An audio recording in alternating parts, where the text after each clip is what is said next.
Halo semuanya, Shalom. Perkenalkan, nama saya Sofia Lengsari dari Prodi D3 Kebidanan semester 3. Di sini saya akan menjelaskan ilustrasi jembatan menuju keselamatan di dalam Yesus Kristus untuk memenuhi tugas mata kuliah agama dari dosen saya, yaitu Ibu Fitri Nili.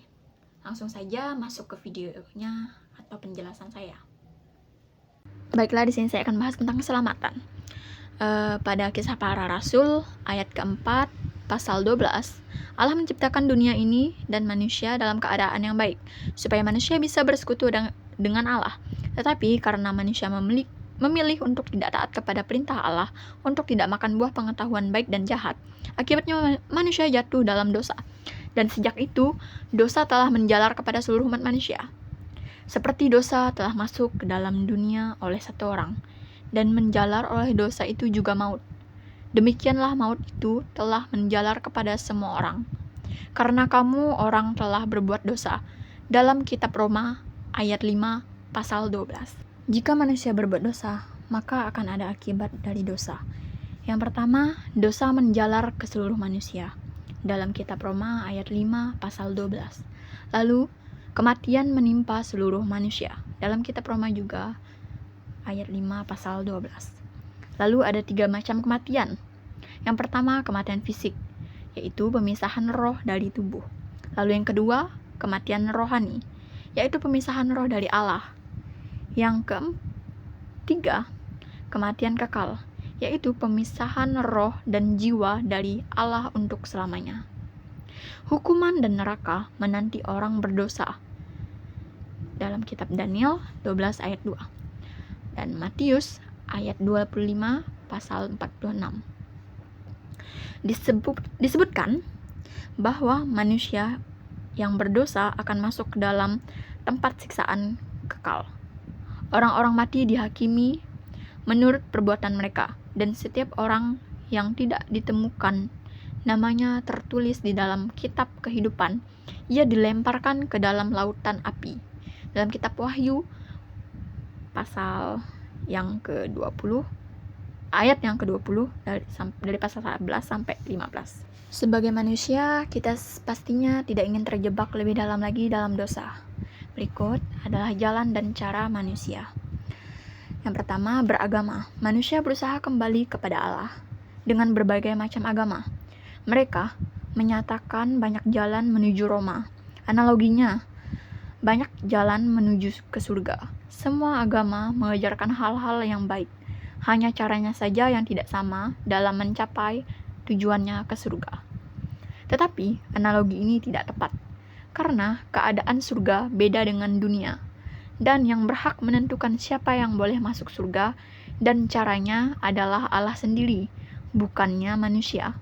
Allah menyatakan hanya ada satu jalan menuju surga, yaitu melalui pribadi Tuhan Yesus Kristus.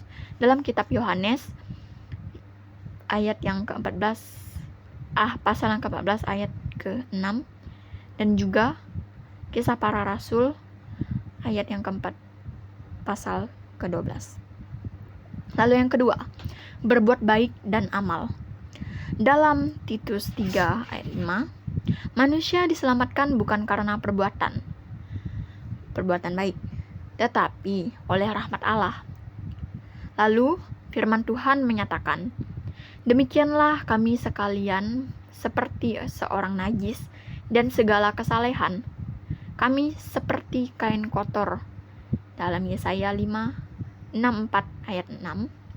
Sekalipun manusia telah berusaha berbuat baik, bahkan mungkin berkorban menyerahkan nyawanya sendiri, tetapi semuanya tetap tidak ada faedahnya, karena tidak mencapai standar Allah dan tidak dapat menyelamatkan mereka dari hukuman Allah. Jalan keselamatan. Yesus adalah jalan keselamatan satu-satunya. Dalam kitab berbunyi, dan keselamatan tidak ada di dalam siapapun, juga selain di dalam Dia. Sebab di bawah kolong langit ini tidak ada nama lain yang diberikan kepada manusia yang olehnya kita dapat diselamatkan. Dalam kitab Kisah Para Rasul 4 pasal 12. Lalu kata Yesus kepadanya, "Akulah jalan dan kebenaran dan hidup. Tidak seorang pun yang datang kepada Bapa kalau tidak melalui aku." Dalam Yohanes 14 ayat 6. Jalan keselamatan itu ditempuh dengan beriman kepada Yesus Kristus. Selanjutnya untuk langkah-langkah pertobatan. Yang pertama, pertobatan. Arti pertobatan adalah perubahan pikiran. Orang yang bertobat akan menjauhi dan berpaling dari dosa dan berbalik kepada Allah dalam 2 Korintus 7 ayat 10. Sebab duka cita menurut kehendak Allah menghasilkan pertobatan yang membawa keselamatan dan tidak akan disesalkan, tetapi duka cita yang dari dunia ini menghasilkan kematian. Buah-buah pertobatan yaitu ada pengakuan dosa, meninggalkan dosa dan berpaling kepada Allah, membenci dosa, kerinduan untuk pengampunan, dan pembayaran balik apabila diperlukan. Yang kedua adalah beriman. Iman adalah ketaatan dalam meresponi apa yang dikatakan Allah. Iman adalah dasar dari segala sesuatu yang kita harapkan dan bukti dari segala sesuatu yang tidak kita lihat. Dalam Ibrani 11 ayat 1. Iman berarti mempunyai kepercayaan, jaminan, atau keyakinan terhadap orang lain atau perkataannya. Beriman kepada Allah melibatkan perubahan dari percaya kepada diri sendiri menjadi percaya kepada Allah. Kita lepaskan semua pengetahuan kita yang terbatas dan mulai menerima pengetahuan yang tidak terbatas dari Allah. Lalu, bahkan dalam Ibrani 11 ayat 6, tetapi tanpa iman tidak mungkin orang berkenan kepada Allah, sebab barang siapa berpaling kepada Allah, ia harus percaya kepada Allah ada, dan bahwa Allah memberi upah kepada orang yang sungguh-sungguh mencari Dia. Yang ketiga, menerima Yesus. Dalam Wahyu 3 ayat 20, Yesus berkata, "Aku berdiri di depan pintu dan mengetok. Jikalau ada orang yang mendengar suaraku dan membukakan pintu, aku akan masuk mendapatkannya." Jika Anda belum pernah mengundang Dia, berdoalah sekarang ini. Mintalah pengampunan akan segala dosa, bertobat, bukalah hati, undang Dia masuk sebagai Tuhan Juru Selamat. Miliki iman dan percaya bahwa Dia memateraikan kita dengan Roh Kudus. Ucapkan syukur kepada Tuhan. Yang keempat, kelahiran kembali. Yohanes 3 pasal 3, "Sesungguhnya jika seseorang tidak dilahirkan kembali, ia tidak dapat melihat kerajaan Allah. Tetapi semua orang yang menerimanya diberinya kuasa supaya menjadi anak-anak Allah, yaitu mereka yang percaya dalam namanya. Orang-orang yang diperankan bukan dari darah atau daging, bukan pula secara jasmani oleh keinginan seorang laki-laki, melainkan dari Allah." Yang kelima, pengakuan. Dalam Roma 10 ayat 9-10, "Sebab jika kamu mengaku dengan mulutmu bahwa Yesus adalah Tuhan dan percaya dalam hatimu bahwa Allah telah membangkitkan Dia dari antara orang mati, maka kamu akan diselamatkan.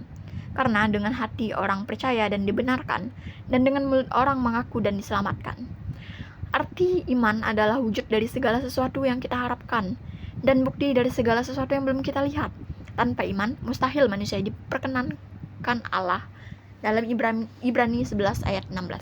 Yang keenam, pengangkatan anak. Pengangkatan anak atau adopsi merupakan perbuatan anugerah di mana Allah menempatkan mereka yang menerima Yesus Kristus dalam kedudukan sebagai anak-anak, serta menganugerahi mereka segala hak dan keistimewaan sebagai anak. Pengangkatan merupakan perubahan pangkat dan kedudukan kita. Hal ini bersangkutan dengan hak istimewa kita sebagai anak-anak. Ketika kita dijadikan anak-anak oleh Allah dengan jalan menerima Yesus Kristus, Allah tidak lagi memperlakukan kita sebagai hamba, tetapi sebagai anak-anak yang sudah menerima hak anak angkat. Kita diperlakukan sebagai pewaris-pewaris yang dapat menuntut hak atas warisan-warisan kita. Lalu, apa hasil iman kita kepada Kristus? Hasil iman kita kepada Kristus, dosa kita diampuni dan kita memperoleh keselamatan karena kasih karunia dalam kitab Efesus ayat 2 pasal 8 dan 9. Lalu kita dibenarkan dalam Roma 3 ayat 28. Selanjutnya kita memperoleh hidup kekal dalam Yohanes 20 ayat 31 dan Yohanes 10 ayat 28 serta 1 Yohanes 5 ayat ke-13. Selanjutnya tubuh kita disembuhkan dalam Matius 9 ayat 22. Dan yang terakhir, doa kita dikabulkan dalam Yakobus 5 ayat 14 sampai 17. Baik, sekian penjelasan dari saya. Mohon maaf bila ada kesalahan kata. Semoga bermanfaat bagi kita semua. Tuhan Yesus memberkati. Terima kasih.